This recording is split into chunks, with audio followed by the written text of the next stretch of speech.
Hello बच्चों, कैसे हो आप सब। आज अपनी बात करेंगे। सबसे पहले एक न्यूमेरिकल दिया हुआ है मेरे को, 4 आवेशों के ऊपर है। उन चारों आवेशों के निकाय के निर्माण में मेरे को कितना कार्य करना पड़ेगा। तो देखते हैं, चित्र में दर्शाए अनुसार 4 आवेश भुजा डी वाले वर्ग ए बी सी डी के शीर्ष पर व्यवस्थित किए गए हैं। तो इस व्यवस्था को बनाने में किया गया कार्य ज्ञात करना। मतलब ये प्लस निकाय बनाया हुआ है जिसके बिंदु ए पर क्या आवेश है, प्लस क्यू आवेश है, बी पर माइनस क्यू, सी पर प्लस क्यू और डी पर माइनस क्यू आवेश है, और एक वर्ग के रूप में व्यवस्थित किया हुआ है और उसकी भुजा कितनी बताई हुई है, डी बताई हुई। मतलब इस निकाय को बनाने में अपने को कितना कार्य करना पड़ा है। मतलब निकाय बनाने से पहले ये चारों के चारों आवेश कहां थे, अनंत पर थे। तो सबसे पहले ए बिंदु पर आवेश लेके आए, उसके बाद बी पर, उसके बाद सी पर, उसके बाद डी पर। मतलब एक एक करके अपने चारों आवेशों को लेके आए। तो इस जो निकाय बना है तो कितना कार्य करना पड़ेगा। तो सबसे पहले बात करते हैं प्लस क्यू आवेश को बिंदु ए पर लाने में कितना कार्य करना पड़ा। तो सबसे पहले बात करते हैं प्लस क्यू आवेश को ए बिंदु पर लाने में, दो पार्ट में डिवाइड कर लेते हैं, लाने में किया गया कार्य। तो सबसे पहले अपने सेम यही निकाय बनाएंगे। तो सबसे पहले मैं कौन से पॉइंट पर लेके आ रहा हूं, ए पॉइंट पे लेके, कितना आवेश, प्लस क्यू आवेश लेके। तो किया गया कार्य कितना होगा, मान लिया डब्ल्यू ए। कार्य क्या होता है, आवेश इनटू में विभव, और विभव किस पॉइंट पर, ए पॉइंट पर। तो बिंदु ए पर विभव, ठीक है। तो डब्ल्यू ए बराबर कितना हो गया, आवेश कौन सा लेके आ रहे हैं, प्लस क्यू आवेश लेके आए हैं। तो प्लस क्यू इंटू, अपने को पता है जब प्लस क्यू आवेश को शीर्ष ए पर लेके हैं तो यहां पर पहले कोई भी आवेश उपस्थित नहीं था, तो बिंदु ए पर विभव कितना होगा, 0 हो जाएगा। तो डब्ल्यू ए बराबर कितना आ गया, 0। इसको इक्वेशन नंबर फर्स्ट दे दी मैंने। मतलब ए पॉइंट पर जब प्लस क्यू आवेश को लेके आएंगे तो यहां पर कोई भी आवेश उपस्थित नहीं था, तो जो अपने को कार्य करना पड़ेगा वो कितना करना पड़ेगा, 0 करना पड़ेगा। उसके बाद अपने अनंत से बी पॉइंट पर आवेश लेके आए, कोई बी पॉइंट पर मैं कोई आवेश लेके आ रहा हूं माइनस क्यू, और इसके बीच की डिस्टेंस कितनी है, अपने वर्ग की जो भुजा दी है वो कितनी है, डी है। तो चारों भुजाएं क्या होगी, ये भी डी होगी, ये भी डी होगी, ये भी डी होगी। तो बात करते हैं दूसरे पॉइंट की, माइनस क्यू आवेश को बिंदु बी पर लाने में किया गया कार्य, अब कार्य कितने, डब्ल्यू बी मान लिया, आवेश इंटू बिंदु बी पर विभव। तो डब्ल्यू बी बराबर आवेश कौन सा लेके आ रहे हैं, माइनस क्यू इंटू में। अब देखो जो बिंदु बी पर विभव होगा, मतलब इस पॉइंट पर विभव होगा किस आवेश के कारण, प्लस क्यू आवेश। क्योंकि जब बी पॉइंट को लेके आए हैं, पर आवेश लेके आए हैं, उससे पहले यहाँ पे ए पॉइंट पर कोई ना कोई आवेश था, तो इस आवेश के कारण इस पॉइंट पर विभव कितना हो जाएगा। तो बी पॉइंट पर विभव होगा शीर्ष ए पर उपस्थित आवेश के कारण, शीर्ष ए पर उपस्थित आवेश के कारण बी पर विभव, बी बिंदु पर विभव कितना होगा। तो यहां लिख देता हूं डब्ल्यू बी बराबर कितना आ गया, आवेश था माइनस क्यू, और अपने को पता है किसी बिंदु आवेश से आर डिस्टेंस पे जो विभव होता है वो कितना होता है, के क्यू अपॉन में आर। तो यहाँ पे बी पॉइंट पर जो विभव आएगा वो कितना मिलेगा अपने को, देखो प्लस क्यू आवेश के कारण, तो के क्यू अपॉन में डी, बीच की डिस्टेंस कितनी है, डी है। तो बी बिंदु पर जो विभव आएगा, सॉरी कार्य आएगा, वो कितना आएगा, माइनस के क्यू, क्यू का क्या होगा, क्यू स्क्वायर अपॉन में डी। तो ये आ गया किसी माइनस क्यू आवेश को बी बिंदु पर लाने में किया गया कार्य, जब ए शीर्ष पर क्या हो, आवेश उपस्थित हो, ठीक है। अब बात करेंगे तीसरे आवेश की। तीसरा आवेश मतलब सी बिंदु पर, सी बिंदु पर कौन सा आवेश लेके आएंगे, प्लस क्यू आवेश। तो प्लस क्यू आवेश को सी बिंदु पर लाने में किया गया कार्य। ये थोड़ा ध्यान से समझना सी पॉइंट वाला। तो WC बराबर आवेश इंटू बिंदु C पर विभव, बिंदु C पर विभव। अब देखो, जब अपने बिंदु C पर कोई आवेश लेके आए हैं तो उससे पहले अपने के पास उस निकाय में कितने आवेश आ चुके हैं? एक तो A पॉइंट पे आ गया, दूसरा B पॉइंट पे आ गया। तो इस C बिंदु पर इन दोनों आवेशों के कारण क्या आएगा? अपने पास विभव आएगा। मतलब जो C बिंदु पर कुल विभव होगा वो क्या होगा? इस एक शीर्ष पर उपस्थित आवेश के कारण विभव प्लस शीर्ष B पर उपस्थित आवेश के कारण विभव। तो यहां क्या लिख सकता हूं मैं? WC बराबर आवेश कौन सा लेके आ रहे हैं? प्लस का, तो प्लस Q आवेश गुणा में तो C बिंदु पर विभव होगा कुल शीर्ष A व B पर उपस्थित आवेश के कारण C बिंदु पर विभव। मतलब वो दोनों आवेश जो A और B बिंदु पर है वो C पर क्या डालेंगे? विभव डालेंगे। तो वो विभव कितना हो जाएगा? इधर वाला मैटर मैं रफ कर रहा हूं। तो याद रखना जो WB आया वो कितना है? माइनस KQ² और WA कितना है? 0।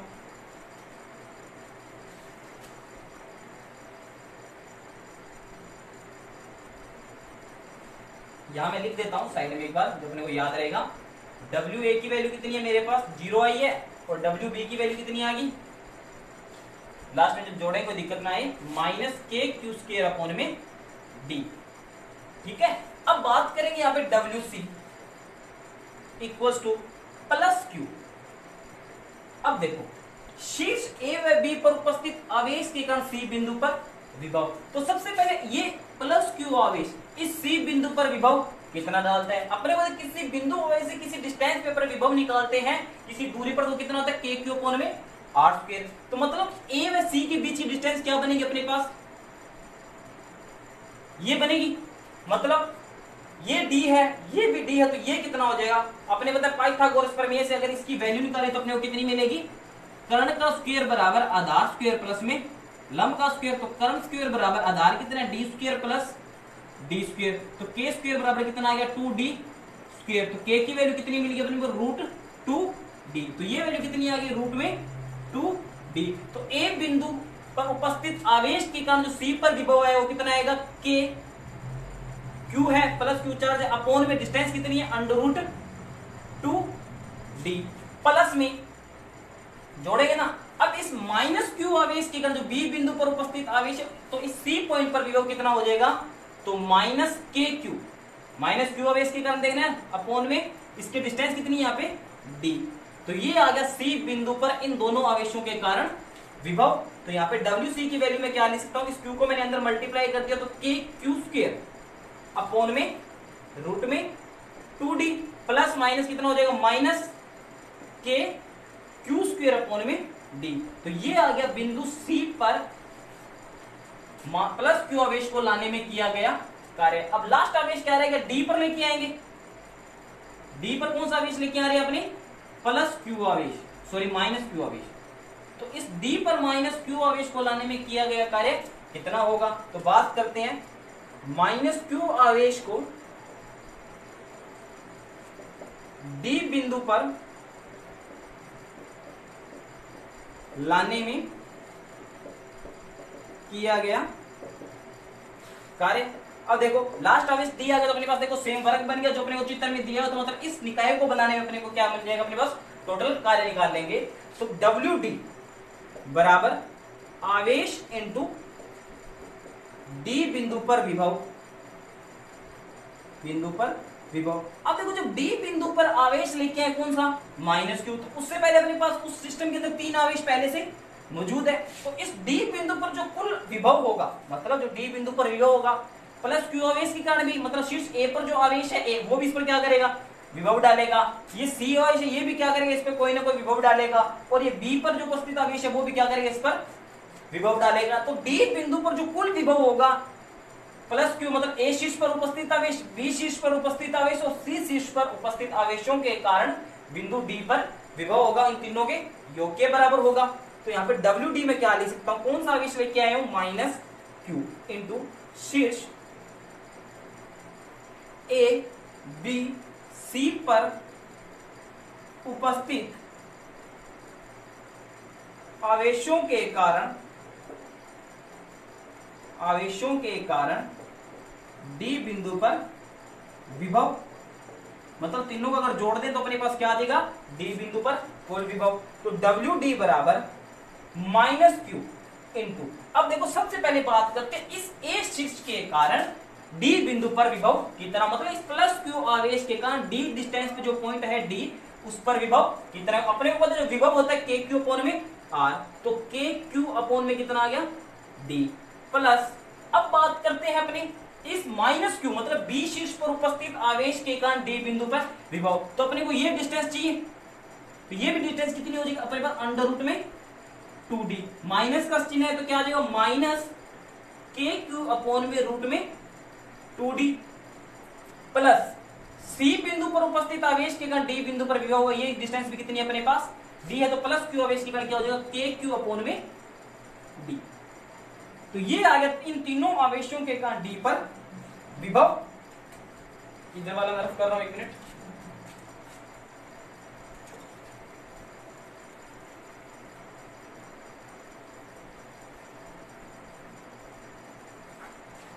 तो यहां पे क्या लिख सकता हूं, डब्ल्यू डी बराबर इक्वल टू, अब इस माइनस क्यू के बाद क्या करता हूं, अंदर मल्टीप्लाई कर दूं, तो पहला क्या देखो माइनस प्लस क्या हो जाएगा, माइनस के क्यू स्क्वायर अपॉन में डी आ गया। अब ये माइनस का चिन्ह है और ये plus minus minus minus minus क्या हो गया, प्लस के क्यू स्क्वायर अपॉन में रूट में 2d, ठीक है। अब देखो ये माइनस और ये प्लस क्या हो जाएगा, माइनस के क्यू स्क्वायर अपॉन में d। तो ये आ गया बिंदु d पर माइनस क्यू आवेश लाने में किया गया कार्य। तो अपने पास पूरा निकाय बन गया, तो इस पूरे निकाय को बनाने में किया गया कुल कार्य। तो निकाय निर्माण में कुल कार्य कितना मिलेगा, इन चारों कार्यों को जोड़ दे तो अपने पास क्या आ जाएगा, कुल कार्य मतलब ए बिंदु पर जो आवेश लेके उसके लिए कार्य है, बी बिंदु पर लाए उसके लिए कार्य है, सी बिंदु पर आवेश लाने में किया गया कार्य और डी बिंदु पर आवेश लाने में किया गया कार्य। तो सबसे पहले बात करते हैं ए बिंदु पर जो आवेश लेके आए तो उसके लिए कार्य कितना मिला था अपने को, 0 प्लस। उसके बाद बात करते हैं बी बिंदु पर जो अपने आवेश लेके आए तो उसके कार्य कितना करना पड़ा था, माइनस था, तो यहां पे क्या आ जाएगा, माइनस के क्यू स्क्वायर अपॉन में डी, ठीक है। उसके बाद बात करते हैं सी बिंदु पर अपने को कितना कार्य करना पड़ा था, ये रहा सी बिंदु पर किया गया कार्य, तो प्लस के क्यू स्क्वायर रूट में 2d माइनस के क्यू स्क्वायर अपॉन में d। तो ये आ गया सी बिंदु पर किया गया कुल कार्य। अब बात करते हैं डी बिंदु पर कितना कार्य किया था, ये रहा डी बिंदु का, तो माइनस के क्यू स्क्वायर अपॉन में डी प्लस में यहां पे नीचे लिख देता हूं के क्यू स्क्वायर अपॉन में रूट में 2d माइनस के क्यू स्क्वायर अपॉन में डी। तो मैंने क्या किया, इन चारों कार्यों को क्या कर दिया, यहां पे जोड़ कर दिया। तो अब यहां से देखिए कुल कार्य अपने को कितना मिलेगा,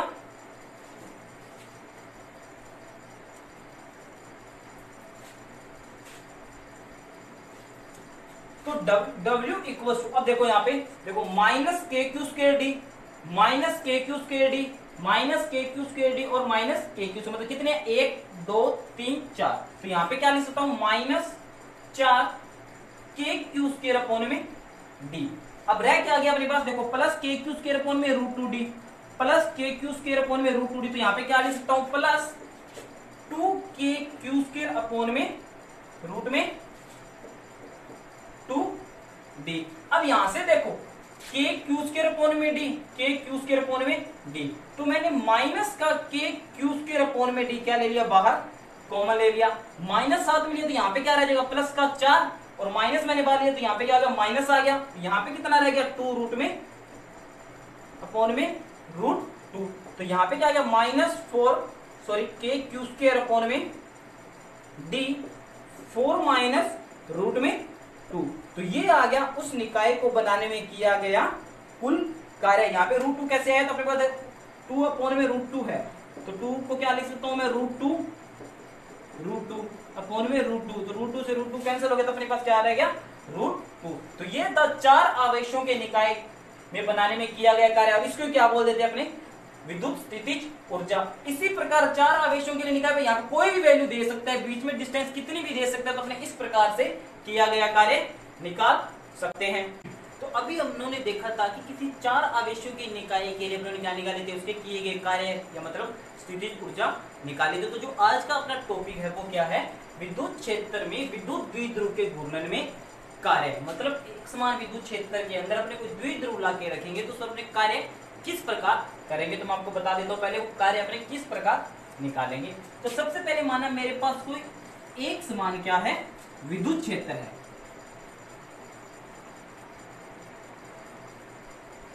ये मैंने कोई एक समान विद्युत क्षेत्र मान लिया जिसकी दिशा इस डायरेक्शन में अपने को, इसके अंदर मैंने कोई एक विद्युत द्विध्रुव ला के रख दिया, -q + q। मान लो ये शीर्ष अपना A है, ये B है, और इन दोनों के जो बीच की डिस्टेंस अपने पास 2a है। इतना काम अपने पहले भी पढ़ चुके हैं। तो कि एक समान विद्युत क्षेत्र के अंदर कोई द्विध्रुव लाके रही तो उस पर आघूर्ण उत्पन्न हो जाता है। तो सबसे पहले बात करें, अगर एक समान विद्युत क्षेत्र के अंदर कोई +q आवेश लाके रहूंगा तो इस पर जो लगने वाले बल की दिशा होगी F, वो किस डायरेक्शन में होगी, विद्युत क्षेत्र की दिशा में लगेगा। अगर -q आवेश पर लगने वाले बल की बात करूं तो हमेशा विद्युत क्षेत्र के विपरीत दिशा में लगता है। F' बराबर मान लिया -QE सदिश। तो सबसे पहले बात करूंगा मैं, इस द्विध्रुव पर जो परिणामी बल होगा वो कितना लगेगा, F नेट। तो इस द्विध्रुव पर जो परिणामी बल होगा F नेट वो कितना लगेगा, तो इन दोनों बलों में क्या होगा, सदिश योग के बराबर होगा, F सदिश प्लस F' सदिश। तो कितना F' सदिश की वैल्यू कितनी, QE सदिश माइनस QE सदिश। तो परिणामी बल कितना आ गया, 0। तो ये जो द्विध्रुव होगा, देखो जितना परिमाण का बल इधर लग रहा है उतने परिमाण का बल इधर लग रहा है, मतलब ये स्थानांतरीय गति तो नहीं करेगा। जो द्विध्रुव होगा अपने पास वो स्थानांतरीय गति नहीं करेगा। तो देखो जो दोनों बल लग रही है F और F', दोनों की किर्य रेखा क्या है, अलग अलग है। किर्य रेखा अलग होने के कारण इस पर क्या हो जाता है, बल युग्म उत्पन्न हो जाता है, और वो बल युग्म क्या करता है, उसको संरेखित करने का प्रयास करता है। संरेखित करने का मतलब संरेखित करने का मतलब उस द्विध्रुव में उसको क्या कर देता है, विद्युत क्षेत्र की दिशा में संरेखित कर देता है। मतलब इस डायरेक्शन में लगेगा F' और इस डायरेक्शन में लगेगा F वेक्टर अपना। तो दोनों बलों की अब देखो किर्य रेखा क्या होगी, सेम होगी। एक इधर लग रहा है, दूसरा इधर लग रहा है। अब ना तो ये स्थानांतरीय गति करेगा, ना ही इधर घूर्णन करेगा। तो अपन क्या करेंगे, ये क्या आ गया, साम्य अवस्था की स्थिति में आ गया। मतलब जो अपना द्विध्रुव है वो क्या आ गया, साम्य अवस्था की स्थिति में आ गया। तो साम्य अवस्था की स्थिति से मैं क्या करूंगा, इसको थीटा एंगल पर घुमाऊंगा। मतलब ये मान लो मेरे हाथ को द्विध्रुव है, तो मैंने क्या किया, इसको थीटा एंगल पर घुमा दिया। तो घुमाने के लिए मेरे को क्या करना पड़ा, यहाँ पे कार्य करना पड़ा। तो वो कार्य अपने किस प्रकार निकालेंगे तो अपने में डिस्कस करेंगे।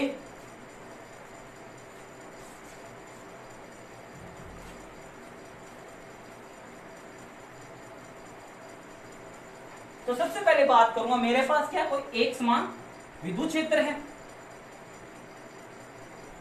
जिसकी डायरेक्शन अपने पास इस प्रकार रख देंगे।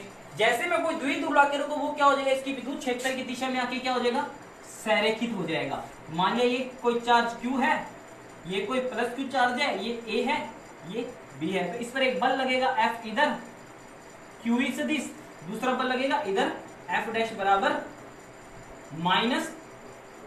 -QE सदिश। मतलब जो ये द्विध्रुव है पर क्या आ गया, साम्य अवस्था की स्थिति में आ गया। अब मैं क्या करूंगा, इसकी साम्य अवस्था की स्थिति से मैं इसको क्या कर दूंगा, पहले d थीटा एंगल पर क्या कर दिया, विस्थापित कर दिया। इस द्विध्रुव को मैंने क्या कर दिया, d थीटा मतलब A' B' स्थिति में आ गया। जो द्विध्रुव है अपना किसी थीटा एंगल पर मैंने क्या कर दिया, इसकी साम्य अवस्था से मैंने विस्थापित कर दिया। तो ये जो इसकी स्थिति बन गई द्विध्रुव की वो क्या आ गई, -Q + Q इस डायरेक्शन में आ गया। तो इसको थीटा एंगल घुमाने पे अपने को कितना कार्य करना पड़ा, वो कार्य अपने को क्या करना है, यहाँ पे निकालना है। तो उसके लिए पहले मैं क्या करूँ, इसको d थीटा एंगल तक घुमाने में कार्य निकालूंगा। कितने एंगल तक, d थीटा एंगल घुमाने में मेरे को कितना कार्य करना पड़ा। उसके बाद मेरे को पूरे थीटा एंगल पर निकालने के लिए मैं क्या कर दूंगा, उस डी थीटा का समाकलन कर दूंगा। तो मेरे पास क्या आ जाएगा, उस थीटा एंगल में, थीटा एंगल तक घुमाने में किया गया कार्य। तो अब देखते हैं अपने इस पर बल आघूर्ण कितना मिलेगा। तो बात करते हैं, किसी क्षण द्विध्रुव पर थीटा कोण, द्विध्रुव थीटा कोण पर बल आघूर्ण। तो बल आघूर्ण क्या होता है निकाल के आ चुके हैं चैप्टर फर्स्ट में। तो अपना टॉपिक था 2 बराबर पीई साइन थीटा। ठीक है, अब बात करते हैं इसको डी थीटा एंगल तक घुमाने में कितना कार्य करना पड़ेगा। तो द्विध्रुव को डी थीटा तक घुमाने में किया गया कार्य, मतलब का देखो जो अपन थीटा लिया, मतलब ये क्या, इसका कोणीय विस्थापन है। अब कोणीय विस्थापन क्या है, बहुत अल्प लिया थीटा, तो कार्य भी क्या मिलेगा अपने को, बहुत अल्प मिलेगा। निकालना कितना अपने को, इस थीटा एंगल तक निकालना है। तो सबसे पहले मैंने इसके छोटे से पार्ट के लिए, मतलब डी थीटा के लिए बात की, तो कार्य क्या हो जाएगा, डी डब्ल्यू बल आघूर्ण। बल आघूर्ण के कारण जो फोर्थ बल युग्म है वो क्या है, बल आघूर्ण इनटू में कोणीय विस्थापन, कोणीय विस्थापन। ठीक है, तो डी डब्ल्यू बराबर बल आघूर्ण कितना है अपना, टो इनटू में कोणीय विस्थापन कितना है, डी थीटा। तो डी डब्ल्यू बराबर क्या आ गया, PE sine theta D theta. अब देखो प्रारंभिक स्थिति थी उस साम्यावस्था की थी, मतलब उस कंडीशन में थीटा कितना था, 0 डिग्री था। और अपनों ने काम माना है इसको थीटा बराबर, मान लो थीटा नोट डिग्री तक, थीटा नोट तक क्या किया, इसको घुमाया है। तो थीटा बराबर 0 से थीटा बराबर थीटा नोट तक घुमाने में किया गया कार्य, इसको थीटा नोट मान लो। तो ठीक है, बात करें थीटा बराबर, सॉरी, द्विध्रुव को थीटा बराबर 0 डिग्री से थीटा बराबर थीटा नोट तक घुमाने में कार्य, मतलब अलग कार्य तो निकाल लिया कंप्लीट के लिए, मतलब थीटा नोट तक निकालने के लिए क्या करना पड़ेगा, मेरे को इंटीग्रेशन करना पड़ेगा। तो डी डब्ल्यू बराबर मैं क्या लिखता हूं, डब्ल्यू थीटा बराबर 0 डिग्री से थीटा बराबर थीटा नोट डिग्री तक। तो डी डब्ल्यू की वैल्यू कितनी है, P E sign theta D theta. अब बात करते हैं आगे, तो डब्ल्यू बराबर थीटा बराबर 0 डिग्री से थीटा बराबर थीटा नोट डिग्री। देखो पीई क्या है, कांस्टेंट है, तो मैंने इसको क्या कर लिया, बाहर निकाल लिया, साइन थीटा डी थीटा। और साइन थीटा का जो समाकलन होता है वो कितना होता है, माइनस कोस थीटा। तो डब्ल्यू बराबर PE minus cos theta, theta बराबर 0 डिग्री से थीटा बराबर थीटा नोट डिग्री। तो upper limit minus lower limit, तो डब्ल्यू बराबर पीई, तो पहले अपर लिमिट लगी तो minus cos theta naught degree, बाद में माइनस लोअर लिमिट होती है, ये माइनस आगे क्या हो जाएगा, प्लस हो जाएगा, और कोस 0 डिग्री। तो यहां पर जो कार्य मिला वो कितना मिला, W equal to PE minus cos theta nought, और कोस 0 की वैल्यू कितनी होती है, +1। तो किया गया कार्य के लिए मैं यहां पे क्या करूंगा, सबसे पहले तो यहां पे क्या आ गया, डब्ल्यू बराबर, अब देखो +1 को मैंने पहले लिख दिया और माइनस कोस नोट को क्या कर दिया, बाद में लिख दिया, PE 1 minus cos theta nought. तो ये आ गया, उसको थीटा डिग्री तक घुमाने में किया गया कार्य। अब इसकी कुछ स्थितियां हैं वो देखेंगे अपने। तो सबसे पहली स्थिति क्या आती है, द्विध्रुव को थीटा 1 से थीटा 2 तक घुमाने में किया गया कार्य, किया गया कार्य। एक बात और ध्यान देगा, जो 1 किसके कारण आया था, थीटा बराबर 0 डिग्री, मतलब कहां से उसको घुमाना स्टार्ट कर रहे हैं, और थीटा नोट क्या था, जहां तक उसको घुमाया था। तो ये 1 किसके कारण आ जाएगा, मान लो थीटा 1 से थीटा 2 की जगह कितना आ जाएगा, थीटा नॉट आ जाएगा। तो W बराबर कितना आ गया, PE। दोबारा बता देता हूं, अगर मेरे को उसी फॉर्मूले से निकालना है तो क्या आ जाएगा, थीटा 1 से theta 2 sine theta D theta आ जाएगा। तो PE बराबर कितना आ गया, माइनस कोस थीटा, थीटा 1 से थीटा 2। तो PE बराबर क्या लिख सकता हूं मैं, minus cos theta 2 plus cos theta 1। तो यहां पे जो किया गया कार्य मिलेगा कितना मिलेगा, cos theta 1 minus cos theta 2। यही वाली बात, मतलब कहां से घुमाया था, पहले 0 डिग्री से कहां घुमाया था, थीटा नॉट तक। अब कहां से लेके थीटा 1 से थीटा 2 डिग्री तक घुमाने में किया गया कार्य। तो यहाँ पे 1 की जगह क्या आ जाएगा, cos theta 1 minus cos theta 2। Second condition की बात करते हैं अपने।